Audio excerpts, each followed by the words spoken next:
You're good to go. On our way. On our way to where? Podcast, Bill. To Super Earth. This is the Helldivers waiting room, right? Got bad news for you. I mean, yes, it is. It'll probably take about as much time as as just waiting in Helldivers, yeah. No way. Well, welcome everyone to the 8-Bit Show. Woo! Hi. I'm here. You are here. Yep. That's two littles. 505. Who? You. Oh shit. Two littles, it is you. It is me. Let's see here. We got CoffeeAndCorndogs. Present. And Xambot's absent today, but we shall press on without her. Honor her memory. Yes. Memory honored. Geez, we make it sound like she's dead. Dead to us. Not showed up to the podcast. Right. Yeah. How you guys doing? Good. Yeah. Enjoying the Helldivers, I see. You know, when we can. Yep. Which is pretty often, honestly. Yeah. It's hasn't really been that bad. We got to play today. Mm-hmm, Yesterday was the worst. I didn't get to play at all. Yeah. That's why we started playing at 9 a.m. so we could be on the servers. Well, it was still 8 while we were still able to get on. Right. Mm-hmm. That game has been going gangbusters. It really has. They released a patch today too, right? Yeah. It's one of many that are scheduled to hit for just this week alone. Yeah, a pretty rough start, but man, and overall just a super fun game. Yeah. Well, you wanna take it away then? Talk about your Helldiving experience. I mean, I've been watching, and it looks really fun. It's I have to say. fun. I can't.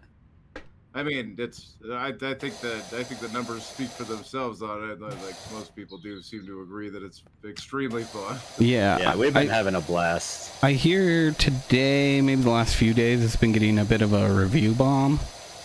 Oh yeah, it got review bombed at launch too. Yeah, it did. Because of the anti-cheat software. Yeah. Oh, that's right. Yeah. Launch, and now it's getting review bombed because of the server issues. Mm-hmm. And some of them are just really funny. I was actually spending quite a bit of today kind of just giggling. Oh, just laughing at it, over like Steam forums and stuff. Mm-hmm. Just people just mauling over the fact that they can't get on. And like I sort of understand, right? Like, yeah, part of me understands. You pay money for a game, even if it's just $40, not the normal $70. But you know, you want that game to work. Yeah. You want to be able to play that game. Yeah, you expect to be able to play the game. Yeah. It is true. A good argument, and you know, like if that's the case, that's how you feel. Try and get a refund on Steam. If you're outside of the 2-hour mark, but I'm sorry, you're probably screwed. Sometimes Steam will be cool about it, but usually not. I mean, the nice thing to see, I think on my that I've seen from it so far is that regardless of what some people on forums might have you believe, like they've been really like open. They have communicated very well with like everybody. Communication on what's happening, what's going wrong with the game, what they're doing to fix it, what they're doing to fix it right now versus long term. The CEO, and I don't really say this often, has said some really smart things. It's rare for me to see like statements from a CEO and not kind of scoff at them. But like everything he's saying, everything he's doing, he's like, you know, he's like, I don't want somebody who's down to their last little bit of money or whatever, contemplating this between getting this game or something else. like right now, he's like, yeah, I'm a CEO and profits matter and stuff, but like, he's like, I'd be truly hurt if someone paid their last $40 to play this game and they can't get on right now. Like, so save your money right now if you're worried about it. Those are like smart statements and things you don't hear often from CEOs. So I think there's something to be said about that. Right. And well, I mean, that's actually a really clever statement and kind of twofold there, because A, you're being upfront and honest with your customer base and potential customer base, but also they're obviously having a hard time keeping up. So no, and it's just like I said, it's hard for me not to scoff at CEOs, but this guy's been just so like in on his own joke, in on his own failure. Like they did the double XP this weekend, which was a total flop because everybody wanted to get on. Well, so I don't think nobody... it was a flop. Like they literally maxed out their servers. Well, yeah, I guess not flop. I think it everybody... was a huge success. Around it was a success. But a lot of people weren't able to get on, so you had a lot of people pretty angry about that. Yeah, a lot of people missed out on the bonus experience. So much to the point, which was supposed to make up for the progression problems from the servers being overloaded initially. But so much so that he like gave into his own joke.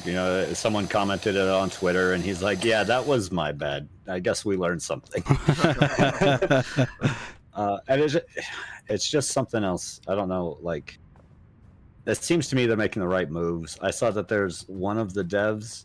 I don't know how high he is up there or anything, but one of the devs is straight like on Twitter or Reddit helping people with like any other issues that they might have that aren't like server logins and trying to figure out fixes for it. Oh, okay.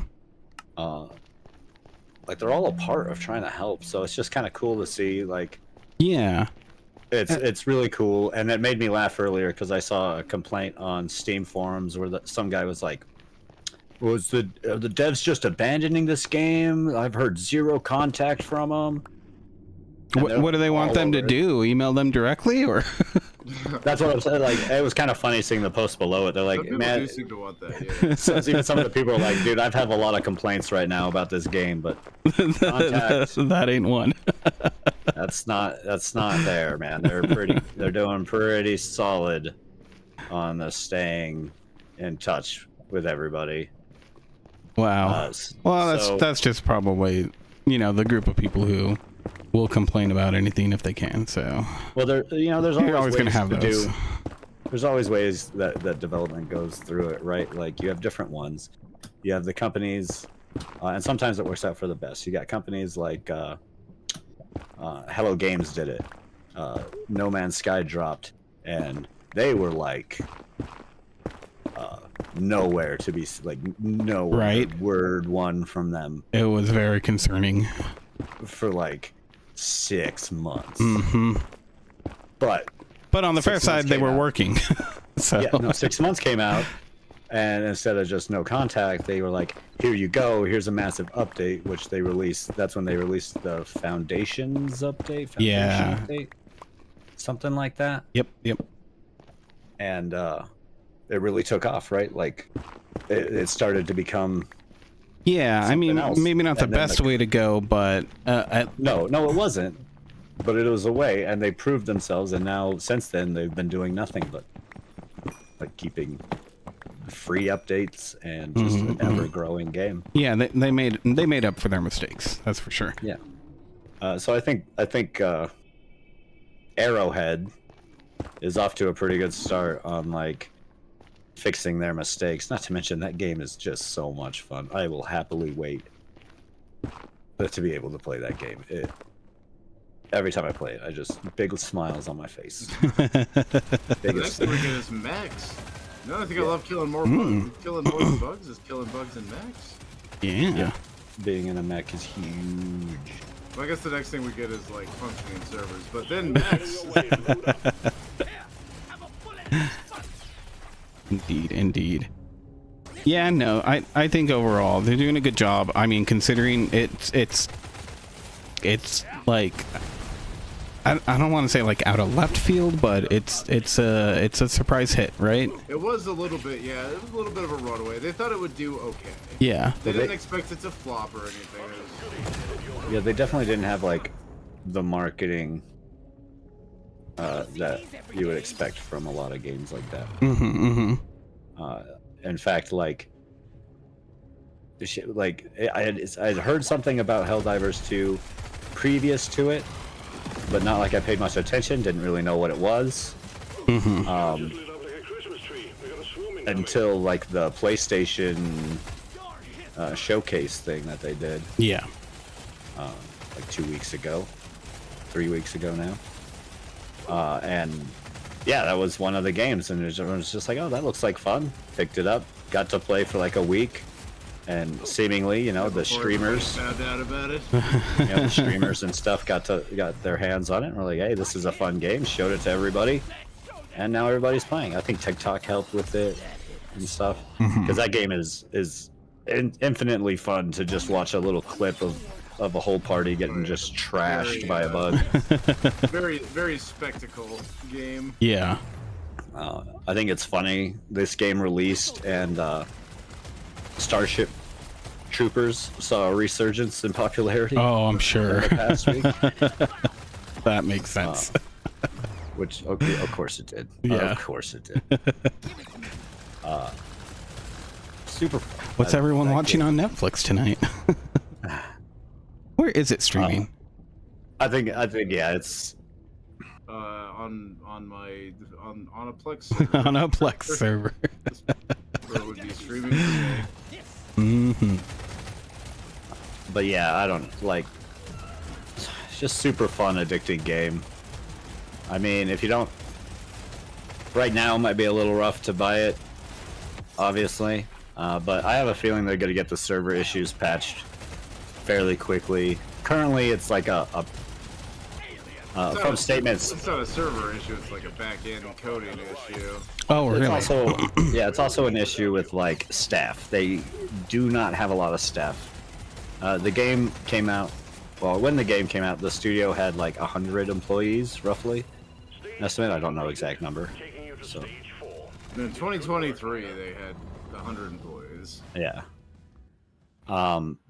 So they've been on a hiring streak. I talked about it last time that they've been sending out pleas and stuff for developers. And so yeah, I think as long as they keep up with that, and you know, I'm sure that they've hired more people since then. Yeah. I'm sure it's probably a constant thing now. So I think they'll get it fixed in no time. I'm fairly confident. And outside of that, if you get on in like the mornings, or on like the non-busy, or if you stay up very late at night. Yeah. I play in the morning. I don't have any problem. I mean, I'm a bit of an early bird myself anyway, so you know, playing at 6 a.m. with my cup of coffee. But I got off for a little bit, and then me and Christian were able to get on there at 9. Probably a good thing we did, because it did fill up pretty soon after that. The new update came out, which fixed quick play, so a lot of the people that don't have anybody to play with didn't have to solo it anymore. Okay. Although, I mean, people complain about the soloing in that game, but it's not that bad. I think it's... I find it really fun. Yeah. I think it's really fun. It changes the gameplay. Yeah, it changes your approach. You gotta be a lot more like tactical and stealthy. Definitely not take every fight. Yeah. You become panicky of every bug patrol, even when it's like 4 bugs. You're like, oh shit, man! If that thing breaches, I am fucked. Yeah. Start running away from this bug patrol now. Why are people complaining? I don't know. Some people don't. Yeah, I mean, most of the complaints I hear. Most of the complaints I hear all kind of stem from the fact that no one's been able to get on. Okay. And, if they're, and I can see that being a problem for some people. If they're only really able to play games during peak hours, they're gonna have a bad time with that game. Especially for the next like week. Yeah, it's gonna drop off here. Stuff like this always does. It won't even drop off in regular. They'll get things up because, like, again, it's not like it's not a server capacity issue. Sure, they have a cap on it right now, but it's because of the back-end issues that they've put a cap. Yeah, well, I mean, it sounds to me like almost any game that's going to be online these days, it's a hosted server, right? Like, they don't have a server that's... No, this is a true, like this is what an online service game should be. Yeah. Like, And so, I thought about it. You see people say, like, well, they should have a single-player mode or an offline mode, and I really don't know how they would pull something like that. Yeah, I don't know how that would work. Yeah, because everything that everybody does affects the game. They the took overall state of the world. They took some heavy inspiration from tabletop games. Even to their own words, they took a lot of inspiration from games with dungeon masters and stuff. Oh yeah, when they got all their game masters. Yeah, reminded me of when they were talking about that. It reminded me of like Alice in Borderlands. Yeah. Or Alice in Borderland, not Borderlands. We'll talk about Borderlands later. Yeah. Yeah. Well, shoot. So yeah, Helldivers mostly for me most of the week. We played some Psychonauts last night on stream. That was pretty fun. Yeah, yeah. Pretty close to beating it. Pretty sure. Yeah, because that's like your 5th stream of it, right? Yeah, and we got to a point in the story too that's like, all right, it's starting to wrap up. We got like some of the big mysteries solved. We know who the big baddie like really is. So yeah, we're making our way. I think next stream we'll probably wrap it up, which I'll probably do tomorrow's because after that we got I got the Pacific Drive coming out Thursday. I'm gonna be so jealous you have something to play when Helldivers is down.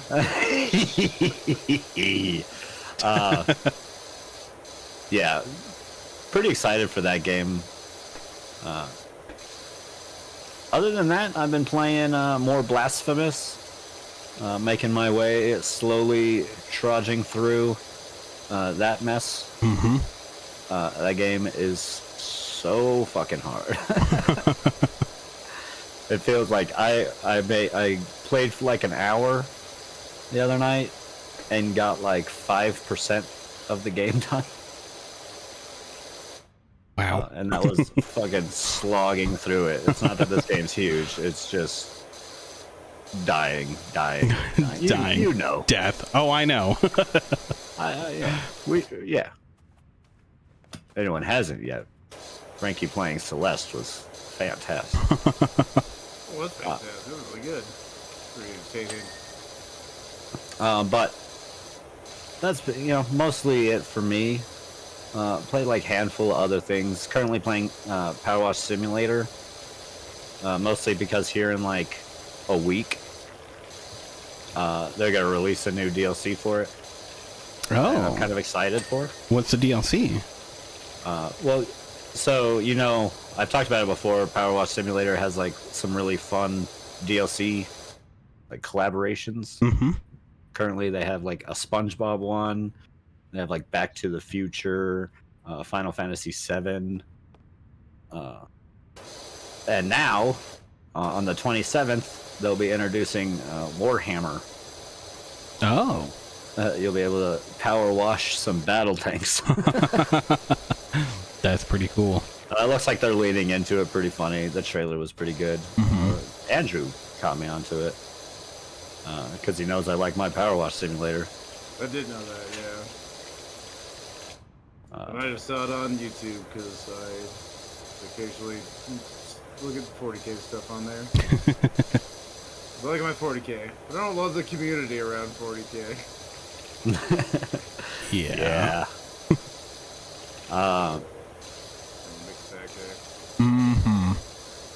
But that's been mostly it. I haven't really watched much of anything. I've been re-listening to a book of mine because I just got the second book by, I think the author's name is J.R. Matthews. And the book's name is Jake's Magical Market. I think that's who it's by. Let me double check. by J.J. Abrams. By J.J. Abrams. I don't want to say the wrong name. Yeah, no, that's fair. Yeah, J.R. Matthews, narrated by Travis Baldry, who's a great book narrator. Jake's Magical Market is pretty cute. This guy, like, the world kind of goes through like an apocalypse event and gets like merged with a whole bunch of other worlds. Oh. But we were told about it like 100 years ago, but of course, you know, no one's gonna believe anybody who says that, hey, aliens are gonna come take over and make our world somewhat magical. It introduces like, it has like a card system. It's one of the literary RPG genre. So it has like, its magic system is based on cards, and it has like it's kind of fun. But it's a lot of like slice of life stuff. It's pretty cute. As this guy who like kid who is in a running like a grocery store or helping in a grocery store before, ends up taking a nap in the like walk-in cooler to wake up to find like everyone gone. And he starts up his own like little store in the place and starts selling to like the tourists, which are a bunch of like fantasy race people. Oh, okay. Pretty cool book. So wait, is it like everybody dies, or were they raptured? There's a lot of people died. Oh, okay. Not everyone did, but he wakes up and like his area has been pretty well like wiped out. There's like monsters now and stuff. The way the cards work is, you know, if you kill someone, you get like some cards. You know, it's the same as experience. You know. Oh, this is the one they were telling me about. Yeah. I remember. It's pretty cool. It sounds pretty interesting, yeah. Like the card thing is pretty minor or whatever. It's a pretty fun little story. The second book just came out, so it'd been a while since I listened to the first one. Re-listening to it. Good stuff. But that's been about it for my week. Cool. What about you? Me? Well, so first off, I did play through Celeste 64. There's not really a whole lot to it. It's pretty short, I gotta say. I mean, I didn't get everything. You know, doing my stream, I wasn't even sure if I couldn't find any more tapes. There is one that I didn't beat, and I was running low on time, so I was like, all right, screw it, maybe we'll do this later. But I got, I think, 25 strawberries, and supposedly there's 30, so I don't know where the last hidden ones are, but still, that was like a 2.5 hour long stream, so it doesn't take much time at all to run through it.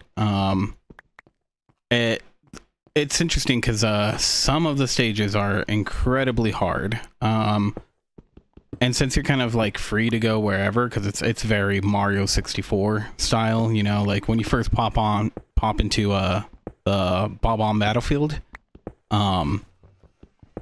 you know, you can go explore the whole area, and it's one of those things where it's like, well, where exactly am I supposed to go? I see a bunch of different stars that I can collect, and you know, you can do it at your own pace or whatever.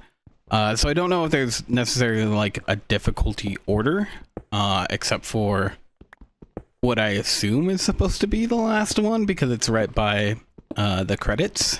It was definitely the hardest one that I came across, and that was the one that I didn't beat because I was just like, I can't even see the end of the stage, and I'm having trouble getting past the very beginning. So, Yeah. But yeah, I mean, it's super difficult, super fun. It's just so much in the vein of Mario 64. Like even the music, was like spot on. It could have been out of a Mario game. And yeah, I super enjoyed it. It was a nice little fresh addition that you can get for free. So that's really cool. And I mean, so it's kind of inspired me. Maybe I need to go back and play and beat Celeste. Because like I said, I didn't play a whole lot of it.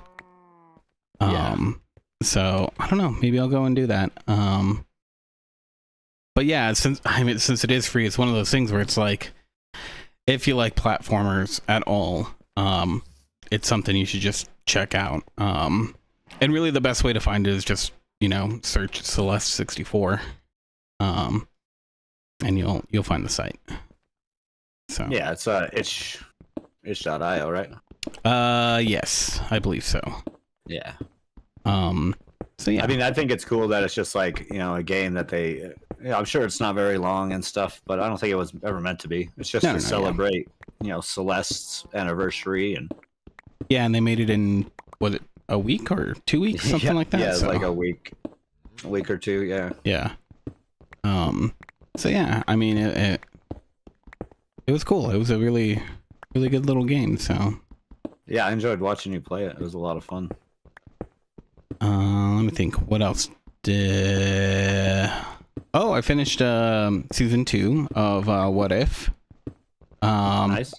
I gotta say, the end of the second season is it's not any better than the last episode of the first season, in my opinion. But I wouldn't say it's any worse either. Although it does kind of feel a little disappointing because I feel like a lot of the middle episodes were really good. So I think overall the second season is better.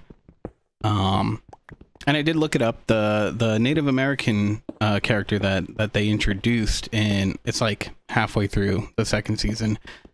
She is a completely original character. And obviously the first new character, original character to come to the MCU. So yeah, that's pretty cool. They probably need some more of that. Diversity? Yeah, Marvel could definitely use that. yeah. Although I've heard that Madam Web wasn't very good. Oh, that's not MCU, so I've heard mixed things about it. We'll see. I'm gonna try to check it out this week. But I definitely haven't heard mixed. I don't know. It's one of those things where it's like, well, okay, let's face it. Madam Web, those stories, they're really not that great. Like as much as they said they were making a movie about it because, well, first off, they're all like, they're kind of just like parts of other stories, right? Like you get like seeing where Madam Web messed with other people's stories, right? Like yeah, Madam, I mean, she has her own comic that like goes into her backstory and whatnot. But yeah, she's mostly a side character that she has an influence on the Spider-Verse, but she's just not a mainstay, yeah. And I mean, in all the media that I've seen her in, which is, mostly cartoons, she works great in that. She's having the mystery around her is something that I think is why she never should have really ever been explored in the first place. She kind of reminded me of man, I think it was Batman the Brave and the Bold. Mm-hmm. Cartoon that introduced like a new rogue villain to Batman, and it was like it was hard to call him necessarily a villain because his thing was like equilibrium, so he helped whatever side was like least, or who was behind. He's about the underdog. Pretty much, yeah. I mean, there needs to be he was really cool villain, but he was totally original to the other than that ultimately absurd Batman Brave and the Bold. Wonderfully absurd. No, I loved it. It's still absurd. It took the Batman and the campy like TV show Batman, and it was voiced by the The guy from the Drew Carey show, one of his friends. Oh. The one that's not Ryan Stiles. The one that's not Ryan The one Stiles. that's not. That's funny because that's the only one that I That's the could guy think from, of. that's the guy from Office Space. The guy Oh. in Office Yeah. Space. Yeah. Is that I don't ever remember the name of the actor. Funny guy though. Like him in Yeah. like everything I've seen him in. Super And he- funny. It was great. Really he did. good Batman. He did really great That's as fucking Batman. Rex Kwon Do from Napoleon Dynamite. Yeah. Yeah. Oh yeah, that's right. But I always thought Adam Webb kind of fit into like that kind of role of a character, where they're just like mysterious, almost supposed to be a mystery. You know? Yeah. I think that's how it is. I mean, because the whole, her whole thing when she's introduced is like she's giving orders to Peter, and he's like, "Why the hell do I have to listen to you?" You know, and Yeah. What are you and she's like, "Oh, well, these are of cosmic things that you will understand one day." And it's like, "Well, fuck you, lady." And then it's like, "Oh shit, okay, maybe I should have listened to her." Yeah. So yeah, but I don't know. That's the thing. It's for me, Morbius. It's one of those things where if I look at that movie all on its own, it's a crap movie. But in the context of Morbius cartoons and his appearances in comics and whatnot, that's Morbius. Like, they're not great, but they have their weird niche place where you're just like, yeah, that's a story. He's kind of an interesting character, but remember in Morbius when he said it's Morbin time and he morbed all over the place? I do remember Favorite that. part of the movie, yeah. Yeah, Yeah. that's the best part of the movie. Won at the Oscar, I think. Well, it got snubbed at it at least.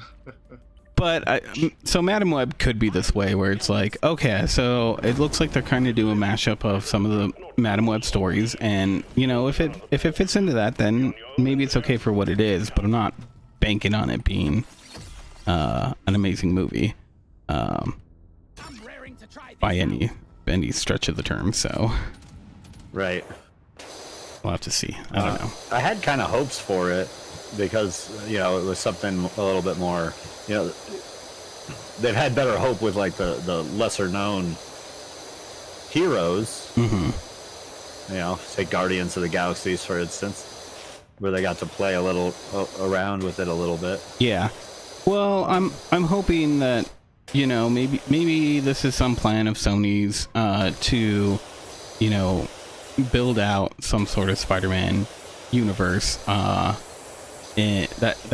maybe if they can use this actual Spider-Man in it, maybe it'll end up being worthwhile. I mean, other than the fights being kind of just a mess, I didn't mind the Venom movie. No, the Venom movies are actually they're pretty good. The Carnage one and stuff. Yeah, I don't like the fight scenes. I think they're way too hard to read. that's fair. Which, I mean, I get it. You're fighting symbiotes who are half liquid and stuff. Yeah. But some of it was so bad when they did it. Like, it was almost reminiscent of the Spider-Man 3. Oh, when they're right. fighting and you see Venom's face, it comes out of the mask and stuff, and the CGI just looks so fucking terrible. Part of it looked like that, and that was disappointing. But overall, I mean, I liked the performances. Yeah, right. Having what's his name be Carnage. Right. What is his name? Woody Harrelson. There you go, Harrison. Was really cool because he played the murderer really, really well. That psychopathic killer before he gets turned into Carnage. Yeah. So that was good, and plus I think Tom Hardy did great. Yeah, no, Tom Hardy, he actually does. Watching that him whole argue thing with really himself. well. Yeah. Watching him argue with himself is some of the best, funniest shit you can watch on that. But yeah, It's just even more hilarious that he voices both parts. yeah, right. Makes for good stuff. and It makes it smooth. I think it makes like the voice makes sense. yeah. Because Venom doesn't have a voice. I mean, he did in the speaks in the cartoon. heads. No. Well, yeah. In the cartoon, he kind of had a voice. Because there would be parts where like Eddie wasn't himself, right? So. But I mean, that's still mimicking Eddie's voice, though, right? It's still using his voice box. I think so. Yeah, I Still- was still using his voice. Yeah. Yeah, I guess you're right. That's what I yeah. mean, like- yeah. Sure, it has a tone and Yeah. aspect that's very clear. Like, hey, this isn't. You're not Brock, but it is still kind of with his voice. Yeah. But yeah, so speaking of, so something that you might be interested in, I don't know if you heard of the Marvel Spotlight stuff. So they've basically announced that shows like Echo, and some other things that might be coming up in movies down the line, not just shows, are going to be part of what's called Marvel. I think it's Marvel Spotlight. Don't quote me on that name, but basically what they're saying is that these are going to be stories that are self-contained. They exist within the MCU, but they won't have anything to do with anything going on the larger, broader scope of the MCU. No, too late. They already created the problem. They can't tell me a solution to it. And I think the reason why they're doing it this way is specifically because, I mean, that's the thing is, if you go online, you see that people, like, the complaints are either exactly that you have to watch everything and it's hard to keep up with it all. That's been my complaint about them turning it into a whole like TV show, I guess. Yeah. Like, you gotta go to the movie theaters to see it. I was okay when it was just the TV show aspect, and then they started adding actual TV shows to it. Yeah, Like, yeah. Okay, now you've gone too far. A step too far. But yeah, on the other side is there's a lot of people complaining that they haven't been hooking in anything together, and people have been complaining that it doesn't feel like the MCU doesn't feel like the MCU anymore. I mean, the golden age is over. Yeah, no, It probably. happened. But They did finish their stride with the Infinity War. but yeah, It's they're never gonna be as good as it was. I mean, I won't ever say Yeah. that because anything can come back, right? Like you get good writers, and you know you hook in a good solid story. Well, I think it was definitely more than the writing that got that to be as popular as it was. Yeah, A no. whole lot of millennial nostalgia that said some of that along. Well, I think what really hammered it home is that they picked incredible actors to play the roles of these superheroes, where it was like, yeah, that's like, even if you didn't think of them as that character, they pulled it off as that character. But a lot of people do now, yeah. Yeah, exactly. So, yeah, because I mean, what people still complain about, you know, in video games that Thor doesn't look like Chris Hemsworth, and it's like, yeah, that was the movies. Move on. Like, I don't ever mind that. In fact, the one thing that I liked, minus that I didn't really like their character models, about the Avengers game that came out is that they weren't leaning into Yeah, it they being a didn't movie. make them look like the movie. That was like Yeah. my favorite part of it. I was like, That's what yeah, I liked about that Guardians of the Galaxy. yeah, the game. Guardians Right, of yeah. the Galaxy, which was a They good didn't- game. They didn't make them. They didn't. I'm getting kind of sick of looking at Chris Pratt. I'm not gonna lie.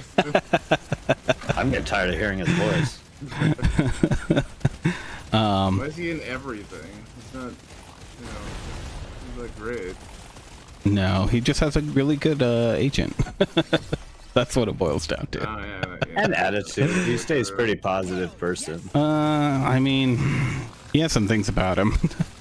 Well, I mean, look, I think there was a whole lot of campaign about him that everyone was getting on him for his religion. it wasn't just his religion; it was things he said. So, which I mean, I mean, all things considered, it could have been worse. Like, I don't know. I don't think he's a sleazeball, so. But his opinions are his, so. Yeah. He seems less sleazebally than some other people. So. Oh, that's for sure. Certainly in Hollywood, yeah. Yeah. I think some of his things just come off of, you know, his beliefs. And yeah, they're rooted in his beliefs, honestly, so. yeah, I'm not really gonna hate on somebody for that too much. Yeah. I mean, to a degree, right? As long as they're not hurting other people. okay, really. that's a little bit better. Yeah. And he doesn't, you know, he's not going out here and being like, oh, he's not throwing out all this super right cringy shit. He agrees with some of it, but You could probably make an argument that he's not helping it by platforming those things, but Well, I think that's the thing too, is that he's not like super terrible about it. Or anything. yeah, I don't think he really platforms it. It's more of like he gets asked these things and he answers honestly. You know, he doesn't strike me as a person who's like, he's not writing books about it. Or, yeah, right, yeah. Or like, he's not. I would have thought he was more of a lib. Oh yeah, no, totally, especially with some of the things that he does say. But you know, who knows? And yeah. anyways, well, I mean, he's married to Arnold's daughter, right? Yeah, right. I think so. Yeah. I think so. I think he's married to a Schwarzenegger. I remember when he was married to Anna Faris. Yeah. Well, that was a mistake. Yeah, Anna could do a lot better. Yeah.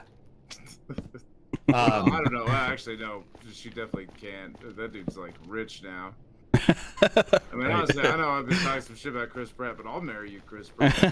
Like, let me know.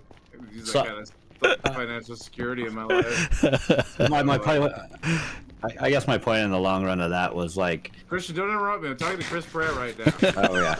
Sorry. Go ahead and get your message out to Chris Pratt. If you could just like, hit me up. It's 867-5309. Give me a call. Shit, that's not right. I'm sorry. 867-5309. I'm just doing a bit. I'm done now. Okay, great. No, I guess my point is like Arnold. Like many people would kind of forget that Arnold's also like pretty conservative. He's. I mean, he is a Republican, so yeah. Yeah. But I don't think just being like, look, He's not like super. not being a Republican doesn't instantly make you a terrible person. Republican. No, well, I mean, I think he's more Republican than a lot of Republicans are. So That's what I mean. Like, yeah, like Arnold's old school Republican. yeah, exactly man. right. Like, yeah. small government. And he also he can also read the writing on the wall of what the government party like currently is. Mm-hmm. That's true. So I think a lot of the shit thrown at Chris Pratt was a bit unwarranted, especially the attacks on his religion that I was seeing, just for his religion. Yeah, well, I don't know. But I feel that about like anybody who attacks anybody for just their religion is kind of gross. Yeah. Yeah, I mean, again, I think it kind of depends, but yeah. I mean, personally, I wouldn't attack somebody for just what they believe. Again, as long as it's not hurting somebody, of course. Yeah, don't be a harmful person. But I do also understand a lot of that as well. No, I get it. The Christian church and stuff has not done itself any favors. Oh, the Church of Christian Slater? Yeah, that's the one I was talking about. Yeah, Christian Church. Church. So I get it. I fully understand the negativity and hatred there. Mm-hmm. But I don't know. Tired of seeing Chris Pratt and everything and hearing his voice. Yeah. Yeah, that's where I'm at. Yeah. That's it. I don't care about his religion. Or anything else. Yeah. I agree that stuff did get blown out of proportion. I'm just sick of seeing him and everything. Get a different, like, Joe Everyman to cast and everything. Well, what? It's him or Ryan Reynolds right now. Yeah, I'm sick of seeing Ryan Reynolds and everything too. Yeah, I said hot take right here, folks. I don't think that's a hot take at all. I like the guy. Extremely charismatic actor. I don't want to see him in every goddamn movie. I still can't wait to see Deadpool 3. Oh, me I neither. haven't seen Deadpool 2, and I have no intention of seeing Deadpool 3. I enjoyed the first one. That's how sick I am looking at Ryan Reynolds. I like the Deadpool movies, and I can't wait to see their, like, what they do with, because just Hugh Jackman and Ryan Reynolds have been at it for so long. I can't wait to see them, like, perform together. That's true. And see what happens. Yeah, that's what I'm excited for. Asshole shooting at me.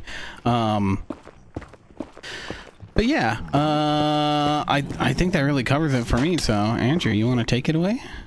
All right, yeah. So I'm playing. I got Deep Rock Galactic Survivors. I'm playing it right now.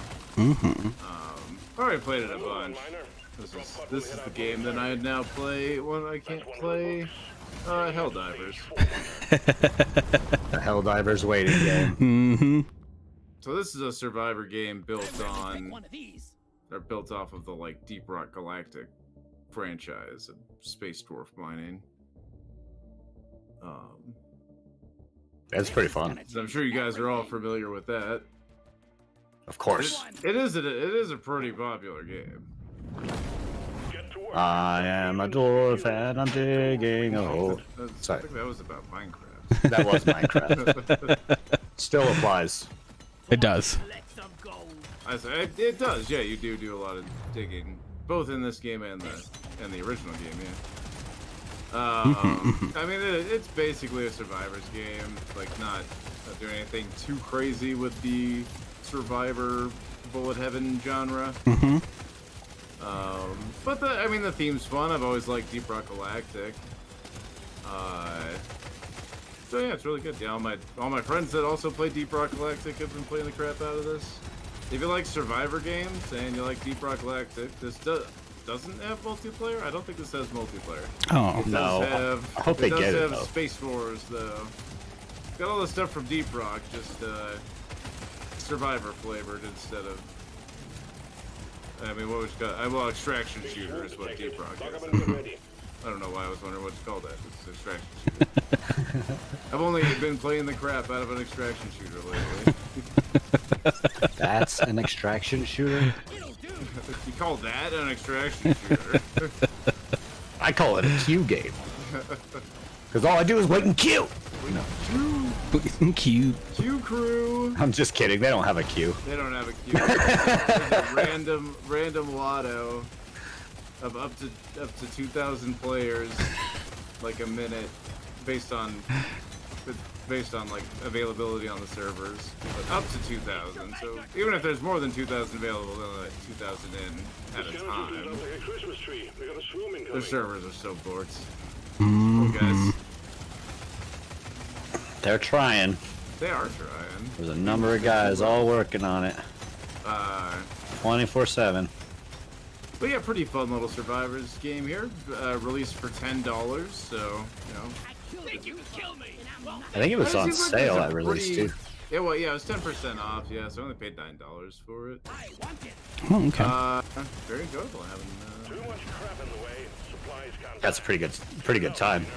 Yeah, Christian, you got this too, right? Yeah, I ended up picking it up as well.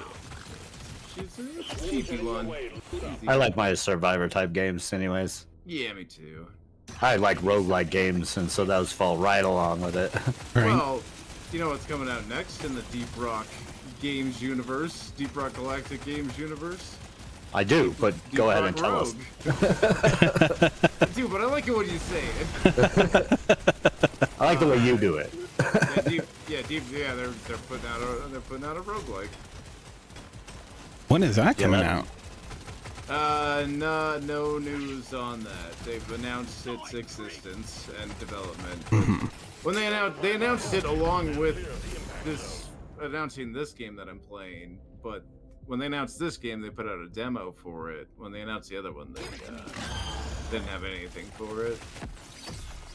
And they still don't have any information about it. I'll take this one. Coming soon. At Yeah. sometime in the future. TBD. Go be space dwarves. That's pretty fun. Yeah. So yeah, got a lot of stuff in Deep Rock. Also been playing Helldivers a lot. That's been What's that? fun. That's a fun game. Never heard of it. Heck Dippers. It's the Kroger brand Helldiver. I couldn't get on the Helldiver server. So I started my own server. Your guys' Heck Dippers. your guys' images for that. They're fucking great. Yeah. The synchronized diving and the girl divers. Mm-hmm. Yeah. They're fucking great. We both did a good job. Yeah, for sure. This one. I made mine in MS Paint. You can tell. All the hard work that went I was into it. actually surprised how good the flame decal came out. It looked like it was tearing ass around the yard. Even when it's standing still. Calling to me. The water's real deep.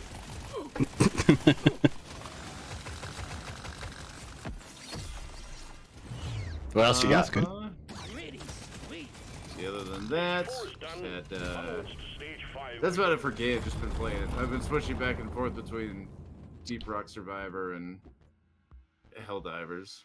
You already heard about Helldivers a bunch from Christian, and just, I guess, existing in a way. Pretty popular game. Right. This will help me work harder. Watched a little bit of the old TV. They finished True Detectives. Oh, okay. So there's only like 6 episodes. Really good. Highly recommend. Yeah, I would say most New people season do. of True Detectives. I saw Yeah, that apparently was it was the what, #1 watch, or the highest watch season of True Detectives. Oh, okay. Yeah.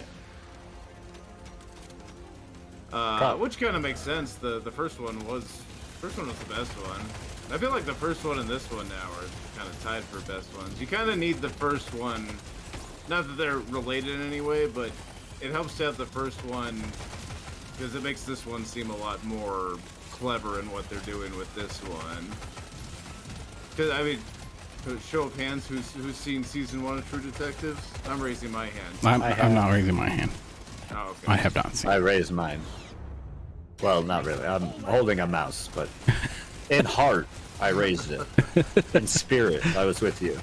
Well, season 1 of True Detectives has Woody Harrelson playing like just the most toxic masculine person that you can think of in like it's like in like the 80s or something. Oh, okay. Early 90s. But yeah, just toxic as shit. It's really cool to see this season where it's all like it's very like a girl power and stuff, but well, just like female, female leads and everything. But we kind of get to see like the inverse of that, where we see like toxic femininity. Not really. I don't know if that's really like a good term for it, or if that even is a term, but like that, you kind of see you kind of see that reflected, but how women would have to deal with that. Gotcha.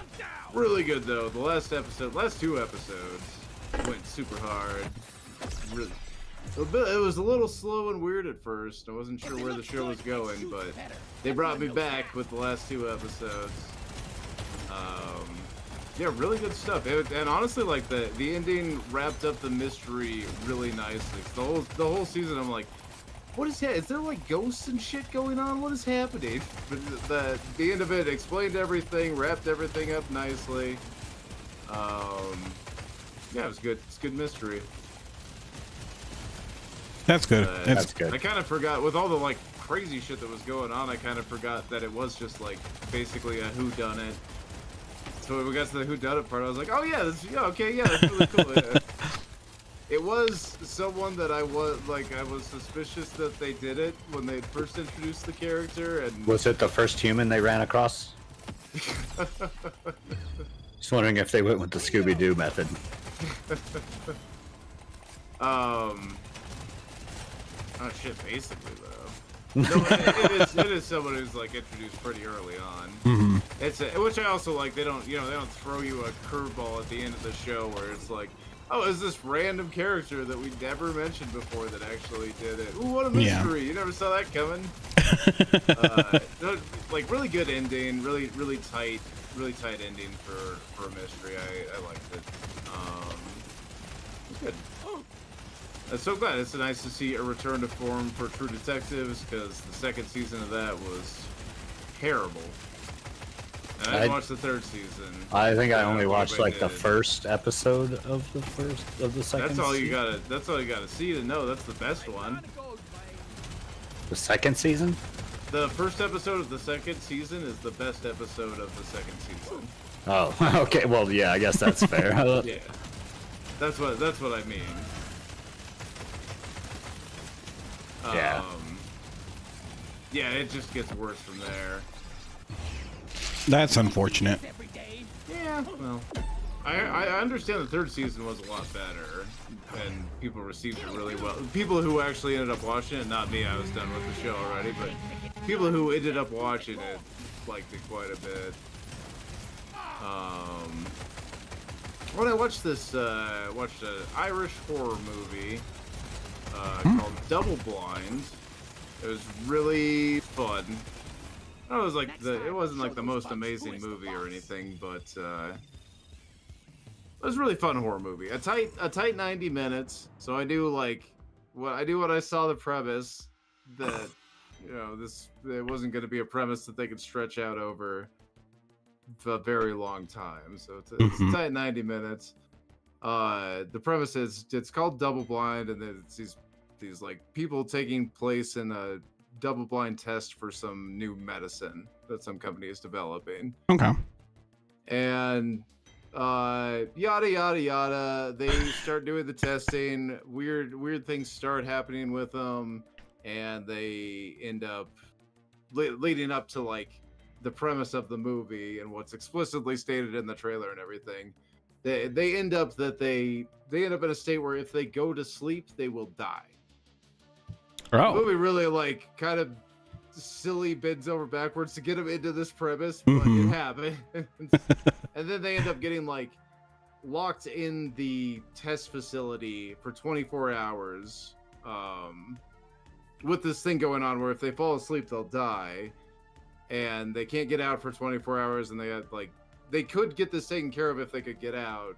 So it's just these people who are having to stay awake. They've already been awake for like 5 days, and they're having to stay awake. They're hallucinating. They're going crazy, and also worried about dying and getting really paranoid. And it plays around a lot with that. It gets really cerebral towards the end of the movie when people start to like lose their minds because they haven't slept. Mm-hmm.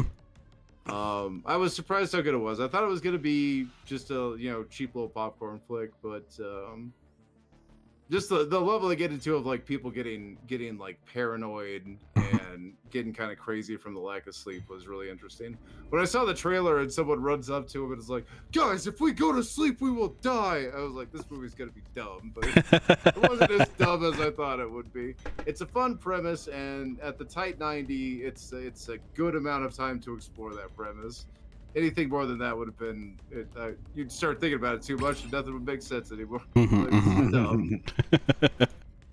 And I was a big fan of the final girl in that one too. I thought they did a good job on the final girl for it. So it was overall pretty decent little horror thriller. You gotta love a good final girl. Yeah. Solid. And I think that's about it for things that I consumed this week. Sounds good. I had some mac and cheese yesterday, and some pork chops. Oh, we're getting into that kind of consumption. I consumed that too. Yeah, what did you eat? Honestly, I haven't had anything exciting in the last week. Yeah, like I haven't had bad food, but I mean, we made some things. We went out and ate some things. It's okay. Yeah. That's life sometimes, I guess. What's news? We're going to news next? Yeah, I guess so. I mean, this is going to be all Christian because I don't have news this week. So, Oh my I God! really Leave everything up to me. I'm gonna keep it classic. That was the plan. yeah, yeah, exactly. Take us away, Chris. Yeah, Andrew got it. I don't know why you're having such a hard time. I feel used. I plan to leave everything up to both of you. I'm not fucking out. No, I was gonna contribute. I was just gonna. Wait, did I have news? No, I guess I don't really have any news. Christian's the one with the news. I'll contribute by discussing the news. Okay. Oh, that's really interesting. Nice. That was a good contribution. Yeah, that was good. I like that. Practicing. Yeah. Yeah, keep it up. I spent a week working on that line. That's impressive. That's a good Yeah. line. Yeah. I'm gonna steal that. You might be like, wow, that's really interesting. All right. Nerds. We got a few things. Freaking nerds. The DICE Awards happened. Oh, that's right. There was. They some awarded winners. people. Yeah, there were some winners. Yeah, it was the weirdest thing. See, who would have thunk it? It was pretty cool. It was praised as a pretty good show. Of course, the DICE Awards, they don't do as many like trailers and stuff. It's definitely about the awards. I believe the DICE Awards are held in a way that it's like developers and people in the industry who vote, and not just like a big popularity contest like Game of the Year. So cool, big cool stuff. Of course, there was obviously the same like games that kind of hit the Game of the Year stuff. Some top picks, outstanding achievements in animation. The winner, Marvel Spider-Man 2. Okay. Outstanding achievement in art direction went to Alan Wake 2. I think that's fair. Outstanding achievement in character went to Miles Morales in Spider-Man 2. Okay. Music went to Spider-Man 2. Achievement in original music composition, to be more precise. Achievement in audio design was Spider-Man 2. Spider-Man 2 took a lot Clearly. during this show. Yeah. Outstanding achievement in story went to Baldur's Gate 3. Outstanding technical achievement also went to Spider-Man 2. This one, I don't know about technical achievement since it was basically just Spider-Man, the first one, with a new story over it. Yeah, this really.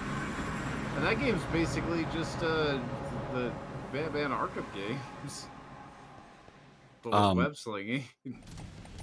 Action, action game of the year, which the choices were Armored Core 6, Dead Space, Hi-Fi Rush, I don't think someone else saw the choices. We're just Remnant gonna say it 2. was Spider-Man 2. and it was Spider-Man 2.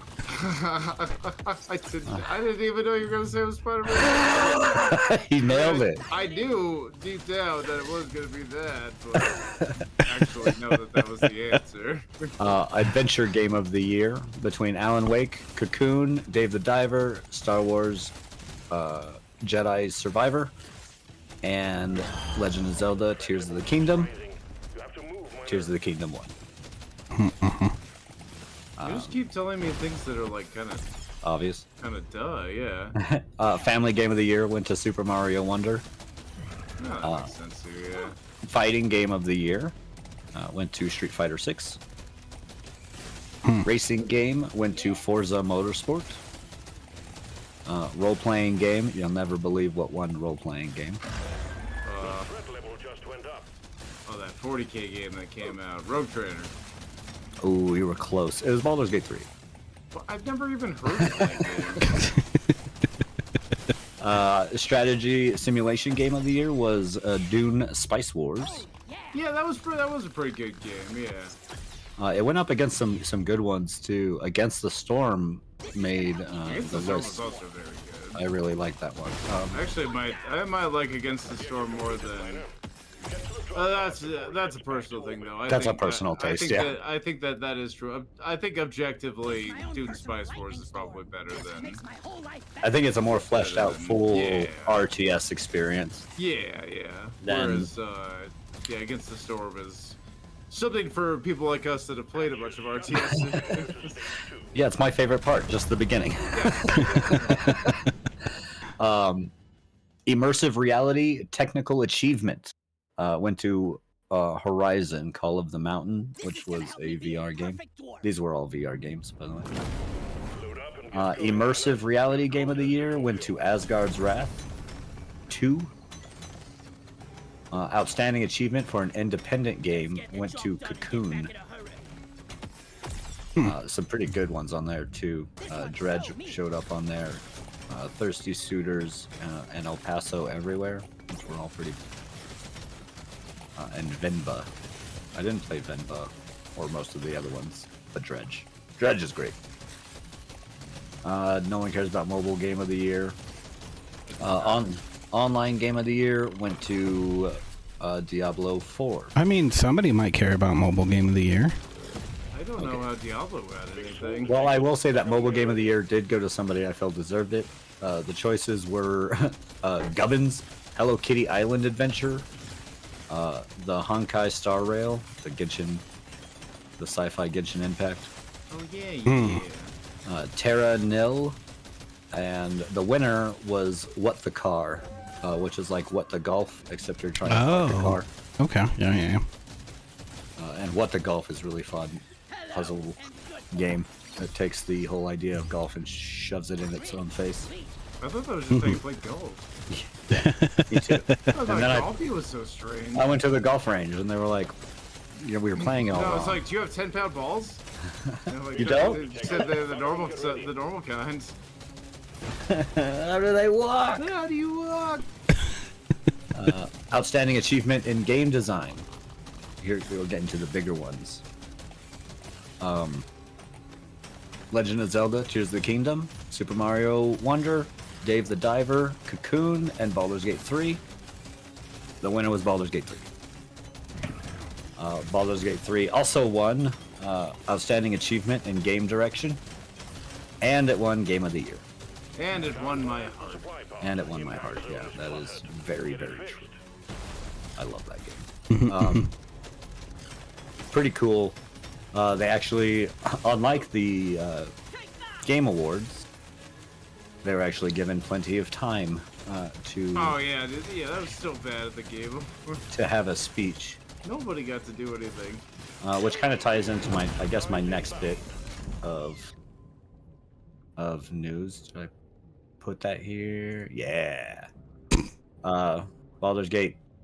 Baldur's Gate 3 won a whole bunch of awards. But they also got to get up on stage, where they called out a lot of really cool stuff. The director of publishing, Michael Dowse, took to try and encouraging developers, stating that I want you all to know that you are talented and that you matter, and that you are the future of this industry. Don't let the flames be extinguished by our collective mistakes. I know everyone is here, or everyone here is scared because shit's just really fucked up right now. All of our projections were wrong. It's scary, but we will persevere, and the industry will be a home for you, and always will be. Pretty nice little statements. The head of production, David Walgrave, took to stating the success of the company, or the success of the game, what he thought brought it the success. And he said, when I started thinking about what does the player want, what do I think would be best for the game, and what is most fun, and what is most crazy, is when he started feeling like that was the secret to Baldur's Gate 3 success when he thought about I'm it. gonna be the best. Okay. He also went on, Walgrave also went on to say, which kind of seems like a dig at Embracer Group with their recent statements. He also says, we don't have shareholders, but we also don't think about them. In the long run, building a community, building a player base, building games that are actually fun is going to make you the most money, and that's it. So it's really sweet to see, you know, that they got to get up there and say basically the same things they wanted to say during the Game Awards, which is call out some of the bullshit and let these devs know that they are cared for. This sucks, but there will be a place. Yeah. It's cool. That's interesting. When were these awards? I always waste my money on cosmetics. A couple of days ago, Friday. A couple days ago. Because I mean, I haven't watched the video and I don't know. Oh my God, what's his name? Microsoft guy, Xbox guy. Bill Gates. No. Spencer. Yes. No. I don't know. I'm pretty sure Bill Gates is the Microsoft guy. Not Phil Spencer. It's Phil Spencer, head of Microsoft. Head of Microsoft? Or Xbox. Yeah. Head of Xbox. That sounds right. With the Xbox. Because they had a video that they released today, right? Or was it a live stream or something? Mm-hmm. And some of those sentiments were the same. So I wonder if he was just kind of copying off of that. Because he made some statements that I thought were pretty funny recently. I think he made them during that interview, or during that video. He was asked recently about Helldivers 2, and kind of the exclusivity it has. You know, it was released on PlayStation and PC. And he made a statement that I thought was kind of funny. He does clarify it, so I'll give him some of there. But he says, "I don't see who it helps." With it being, in regards to it being, like only on those two systems, which I think is funny, especially coming from Xbox, who's done exactly the same thing.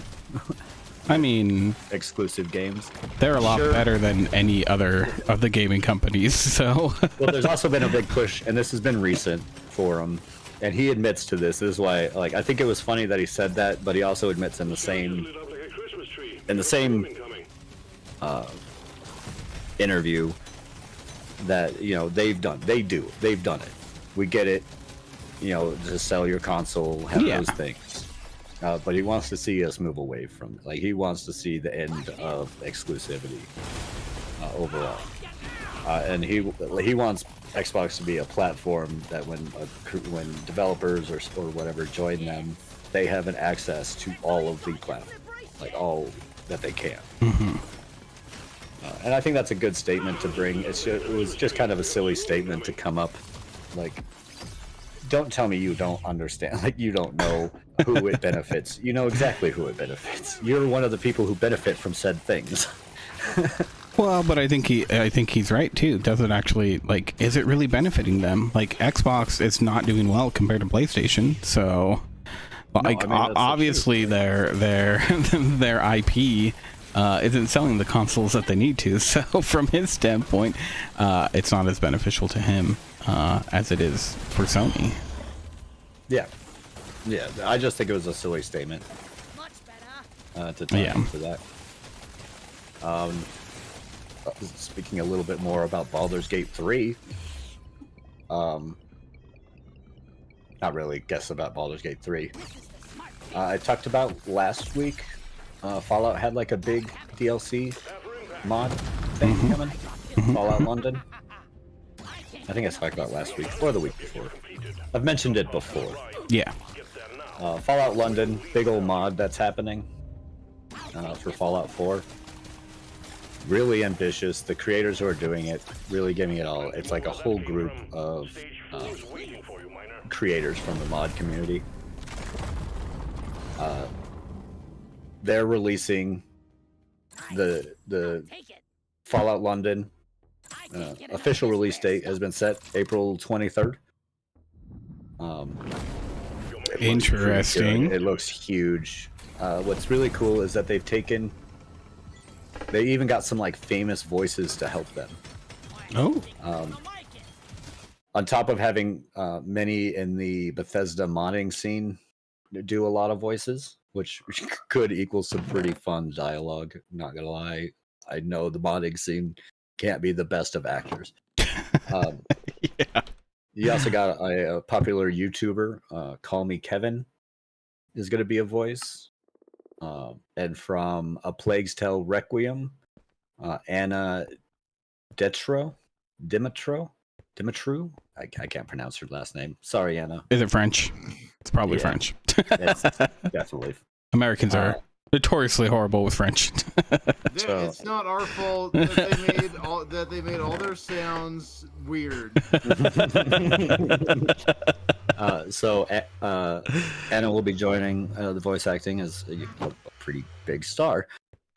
Also acting, and this ties into the Baldur's Gate 3 thing, Neil Newbon, the voice of Astarion in Baldur's Gate 3, who won Best Actor during the Game Awards. And very much so deserving of it. He did fantastic. But he is also going to voice one of the roles. He's super excited. Okay. And lended his voice to the project. It seems super cool. I think it's cool that they got so many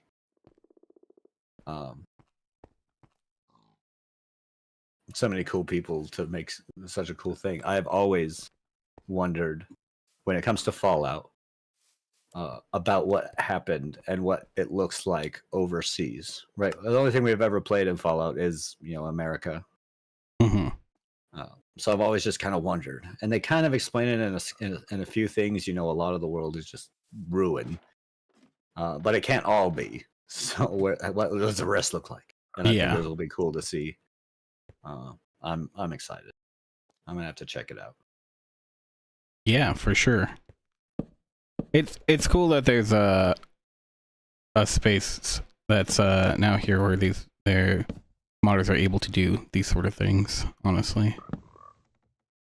Yeah, I mean, they've always been.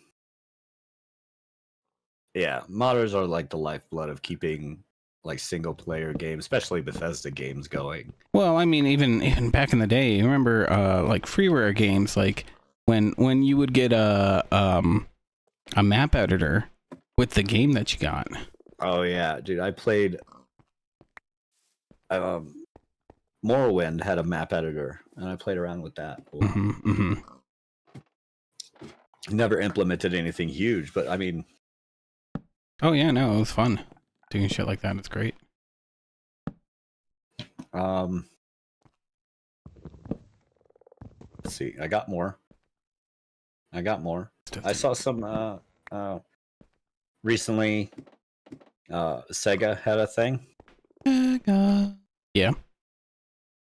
Yeah, they had like a teaser trailer thing. What were they teasing? They revealed it during the Jeff Awards in December. Sega released a whole like little clip, like a little rapid fire trailer of like their IP, really, where they showed like Streets of Rogue, Gold Axe, Jet Set Radio. Yeah, okay, I vaguely remember seeing that during the Game Awards. Yeah, the Jeff Keighley Awards. Well, now it's been talked about a little bit, and apparently, speaking to Japanese Times,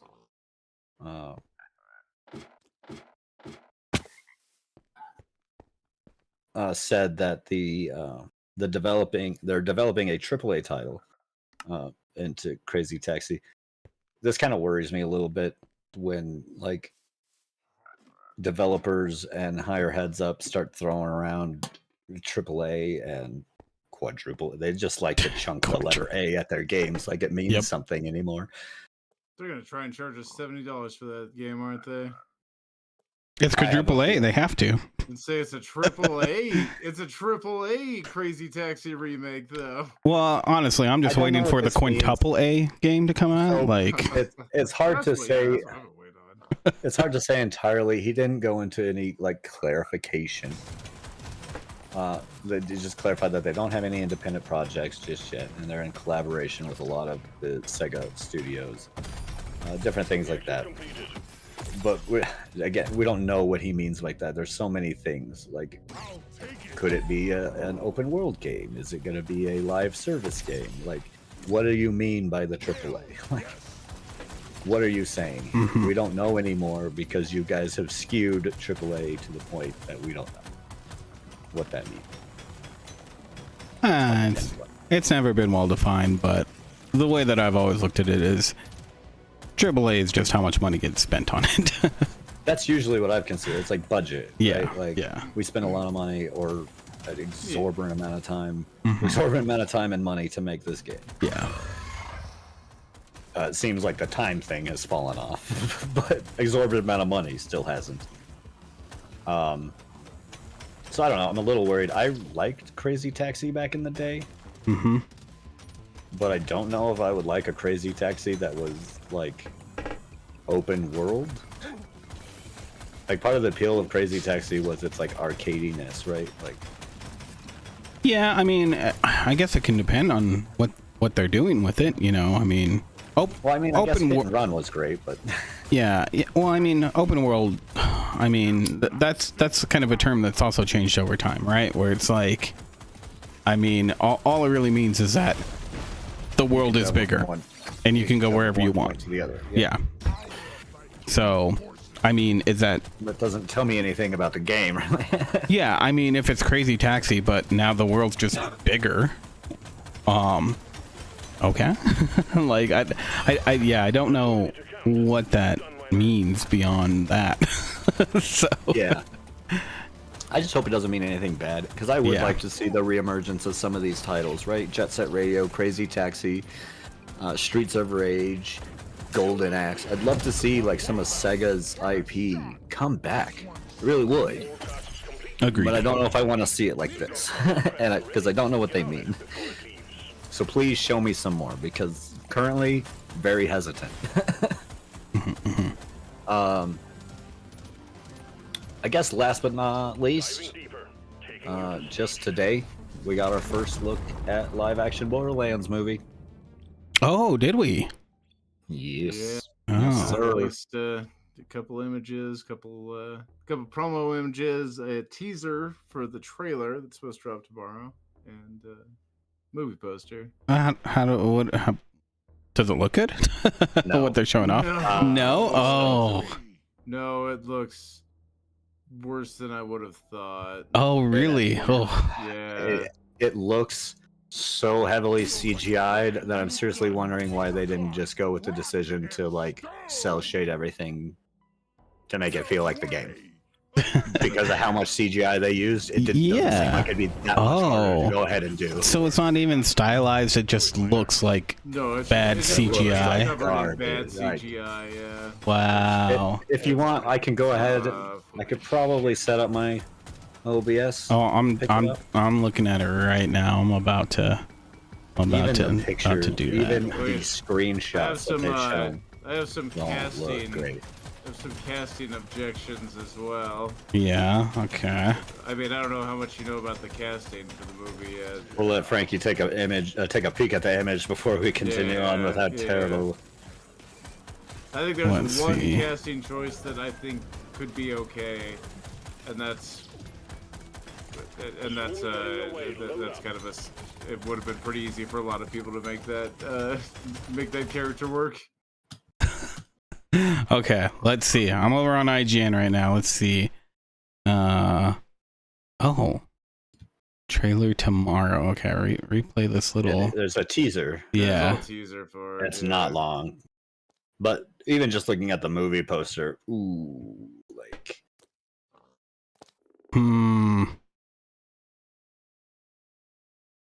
I mean, I don't know.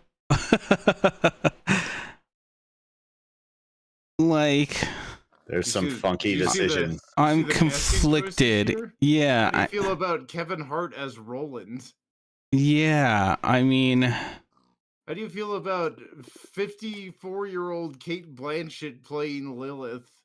And clearly I mean, a younger I- Lilith because it's Roland's Roland's alive. that's true. Well, I mean, I have no idea. Like, I'm from the producers Black of isn't- Jack Black's Uncharted, not great. Spider-Man, and Venom. Which Spider-Man? Funny how you don't mention which Spider-Man. Yeah, they don't. Yeah, it is. It's not so much funny as it is obvious that they wouldn't mention which Spider-Man. Yeah, I mean, okay. Here's the thing. Like, depending on the tone of the movie, it could be fine. It's concerning though. Well, It's that's not hella all that- concerning. It's been in post-production and had a bunch of reshoots and rewrites Oh, and changed directors and scriptwriters. Yeah, that apparently the rewrite so the it's got a reshoots. lot of other a lot of other red flags with its production. Apparently the reshoots weren't So even that'd be filmed very by good. the director that has their name on the movie. Yeah, Eli Oh. Ross, the director, but when they went to do reshoots, he was busy making Thanksgiving, which is a decent horror flick. Yeah, it's not bad. Yeah, not bad. But he was busy making that, so Tim Miller did the reshoots like a year ago. But the movie started production like 2021. So They have Jack it's Black. been in Jack Black is Claptrap, and that's one of the few casting choices that I'm like, yeah, I could make that work. Him and Sigourney Weaver. Yeah, Sigourney Weaver is playing Tannis. okay. Hmm. Sigourney Weaver? No. No, the other lady. Jamie Lee. Jamie Lee Curtis. Yeah. The other strong female character from the late 80s, early 90s. I love Jamie Lee Curtis. She's great. I'm iffy on her. I feel like it's. Okay. Yeah. Lies. Yeah, True Lies. I mean, the movie was great. I don't know. There's things about Jamie Lee Curtis that I don't like. I don't know if that But- movie was that great either. Halloween's She's- great. Halloween's great. I'm sorry. With my love of horror movies, I don't think I could ever get over the fact that she's just like Scream Queen #1. Oh, she's like the final girl. Yeah. Laurie Strode, baby. Didn't she die in the newest one though? I think so. Oh yeah. Spoilers, I guess. Spoilers haven't indeed. seen I it don't know. myself. I actually haven't watched That's- it, so I just- can't. I had heard that somewhere. Oh, look at the stuff Christian said. Either way. So I think I've always had a fondness for her because of that. Yeah. I mean, that's fair. I think she's actually pretty good most of the time. There's just some things where it's like, I don't know. I'm not like crazy about her, I guess you'd say. I think it's funny that she was never considered like a sex symbol until True Lies came out. Oh, really? Huh. And she does a little striptease for Arnold, Mhm, and mhm. everyone after that was like, "Oh shit!" It was like a big thing, and I remember when it came out. I think she could do okay as Tannis, and I think Jack Black could do okay as Claptrap. And every other casting choice, I don't actually have any opinions about Krieg other than why. Where's It does Frick? seem like a read Where's choice. Mordecai? Yeah. Mordecai would have been great to have in there. Or Zero, I think Brick would have been great to have. Yeah, right? or Zero, who was also Mhm. Why is Kevin Hart playing Roland? the. Yeah. 'Cause- Because he has that BDE, okay? Kevin Hart? no, he's No, small. he doesn't.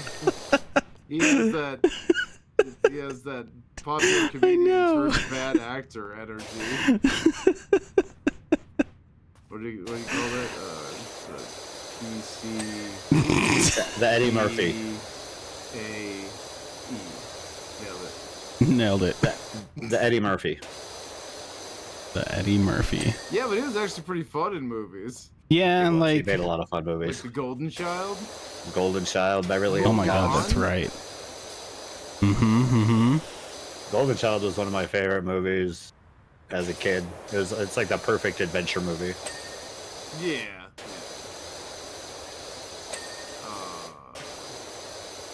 Yeah, kinda yeah. like see. Again, it's concerning, but honestly, I mean, like, I don't know. With Borderlands 3, I didn't get hooked into. I never beat it. I liked it. And I mean, it wasn't bad, but it didn't hook me like the other games did. To be fair, it wasn't the story. It did feel a lot more shallow. It was not the story that hooked me into Borderlands 3. It was really the gunplay and stuff, because they nailed that.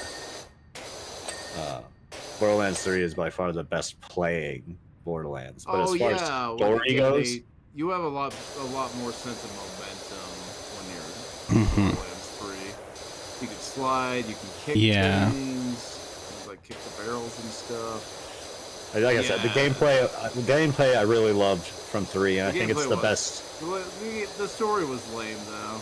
Probably the lamest of the 3. But it has the weakest story of all 3. Yeah. Best gameplay, weakest story. Could use more handsome Jack. Make a note of that. Make a note of that. There's been talk. Well, so apparently, besides this movie, there's been a lot of talk recently that we very well are probably going to get a news and like announcement of the next Borderlands game. Here with the movie coming out soon. Yeah. No specific time was given, but here within the next couple months, it was expected. And of course, here in the next couple months is also like big video game announcements. I would say E3, but that's not a thing anymore. So yeah, everyone will be doing their showcases. Yeah, right. Which is always fun. So there's rumored that's going to be one of the big things announced next Borderlands, and a lot of speculation that Handsome Jack will somehow be returning. I hope not. It depends. If they could do, I really like Will Arnett though. Yeah, I do. I like listening to Will Arnett say things. It just if they could do, it feels, I don't know. It feels cheap. If they did it cheap to bring Handsome Jack back, I agree with that. Yeah, they already did it in the pre-sequel. And right. It was pretty lame. Yeah. Sorry, go ahead. I think they made the fault there on that one too of having the doppelganger Jack. But I don't know. I think they could. It could be fun to bring him back, but it just needs to be done right. Like if they do it in a cool way, or have it like prequel type thing, where we learn a little bit more about. I don't know. There could be things to bring back Jack. There's been some of the speculation has brought up like some pretty good points. Not that I can remember them off the top of my head, but some of the community members have had some good ideas about how you could. Yeah, I don't know. Give me something new. I feel like something good. Yeah, I mean, I feel like there's a lot that you could do with that property. Unfortunately, Randy Pitchford is one of those like CEOs, owner people that I just cannot fucking stand. Yeah, fair. Who I do. You and the original voice of Claptrap. Right. Which is why Jack Black will be voicing Claptrap in the movie. Mm-hmm. Yeah. That's not actually why. Jack Black will be voicing Claptrap so they can put meat in seats, as the producers say. Like Kate Blanchett's in the movie, and Kevin Hart. And honestly, all of the casting choices. And the character choices as well. Who the fuck is Krieg in this? Oh, yeah. That makes no sense to me. He's just such a side character. Right, yeah, he's a DLC character for 2. Like, where's Gage? I thought the Technomancer was the best character. I want Gage and Deathtrap. I mean, don't get me wrong, I fucking loved Krieg was my favorite. He was my main in 2. Gage, but that's because I fucking loved the melee he had. His crazy psycho melee skills. I loved Anarchy Stacks and Deathtrap. Nothing wrong with that. Gage was brutal. She's mean. Frankie, what was your main on 2? 0. Yeah. Nice. And where's 0? Yeah. For Zero. Well, No. they don't have any characters except for Krieg. They don't want to write haikus. Dude. All right, that's the real problem there. They got lazy. They would have had to write all haikus. Yeah. Look, they already had one actor covering up his face, and he's by far the least famous actor that's in this movie. They couldn't have another actor cover up it. I guess that makes sense. I don't think it does, but we'll say for their sake it makes sense. They know that the guy played Drago's son in the new Rocky picture. The guy who played Creed. That's the only thing I know about that actor. Oh, okay. I don't know how much else they've been in or anything. Maybe they're more famous than I know. Like Russia or something. From Creed to Krieg. Yeah, that's a good headline title right there. Yeah, that's about the gist of it. I don't know what to expect from that guy at all. Although I mean, I don't really have, how hard is it to be Krieg? You just talk about like flesh bicycles and weird shit like that. That's true. Yeah. With like high strain in your voice. Yeah. And then set yourself on fire and punch people. That's so much fun. Here's the thing, though. Okay, see, and so this is why I have hope. I will hold out hope because I still haven't watched it. Maybe that's what I need to do this week. The Twisted Metal show. I heard nothing of amazing stuff about that show, and I just remember looking at it. I was like, "This looks dumb." It does have Will Arnett in it. It does have Will Arnett. I do like Will Arnett. Yeah. He does play like the main character. Funny. He plays Sweet Tooth. I think it's cool what they did with it. I think it's unique, and apparently it came off pretty good. That they. Oh, you still haven't seen it either? No. I've only seen bits and clips. I downloaded it finally, so I have the ability to watch it. Mm-hmm. I mean, I purchased it with legally. Yeah, I gotcha. Me too. Yeah. I get all my media legally, especially stuff like that. Yeah, of course. But yeah, I mean, I've heard that it was exactly what it needed to be. It's not great. It's not a great movie. It's just a fun movie. And I can get behind it. So. The show. Yeah. To watch it is the fact that it's a show. It's like, okay, I gotta dedicate some time. Although, like the bits and clips I've seen, it definitely seems that, like they definitely go over the top, and maybe it's too much so sometimes. From some of the clips I've seen, it's like, oof. But I think they did a really good job from the clips I did see of two people playing one person. Because Sweet Tooth is voiced by Will Arnett, but Will Arnett is not the body double for Sweet Tooth. I think it's some wrestler guy. Who does the body double. I don't remember who it is, but they do a really good job. Whoever's in the mask is doing a really good job of matching their like movement and like hands and face and head tilts, because you can't see face, but all the expression of the words. He does a really good job with. That's exactly what I've heard, and that's why I'm like, okay, that's interesting. I wasn't expecting people to compliment Sweet Tooth, out of all the things.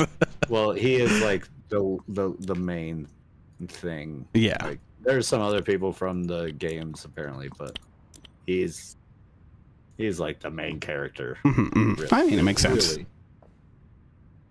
Yeah. But, I mean, he is kind of the main character. Well, yeah. Well, shall we call it there? Yeah, I think that's everything I got. All right. Cool. That's it. That's all the bits. That's all the Heard bits. all here, folks. All 8 of them. Yep. We've completed it.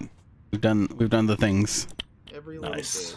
bit. Nice. Every 8 bits. little bit. That was a good 8 bits. Mm-hmm. It's pretty solid, yeah. I think that 5 and 6 need work, but 1 through 4 and 8 were great. Solid bits. Yeah. I can't really think of anything else. All right. Well, sweet. Thank you everyone for joining us. Catch us here every week, almost every week, Tuesday nights, doing the 8-Bit Show here on the CGB network, and of course we're streaming almost every single day. Yeah, check us out. And I think it's like every day at this point. I think I think I saw in the last 28 days we missed one day. Was that when we all went and watched Serenity? Maybe. That might have been it. It was a movie day. Right. Yeah, catch us back pretty much every day. I'll be on tomorrow night. We'll be back in the morning. Hopefully, shouldn't be an issue. Should be able to play some Helldivers in the morning. Yeah, Mm-hmm. Maybe being optimistic because that game keeps getting bigger. But if you do play Helldivers and you're looking for people to play with, join our Discord. yeah. That's true. If I Yeah. Christian on there playing Helldivers. We're playing a lot, and you're always welcome. We play with randoms with usually no problems.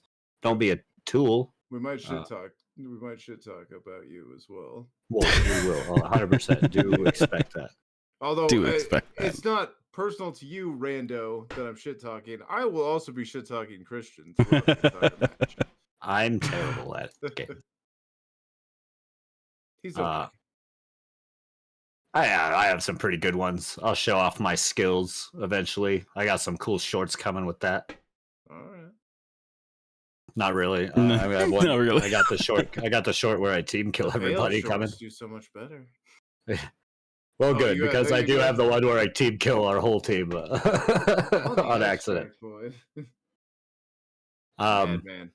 I am chaos incarnate. But yeah, check out our Discord if you need people to play Helldivers or any other real game with. You're looking for people, come join us. Check us out on CGB Network. Yeah. You can get that link in our channel description or over at classicgamerbrain.com. So with that, we'll catch you guys next time.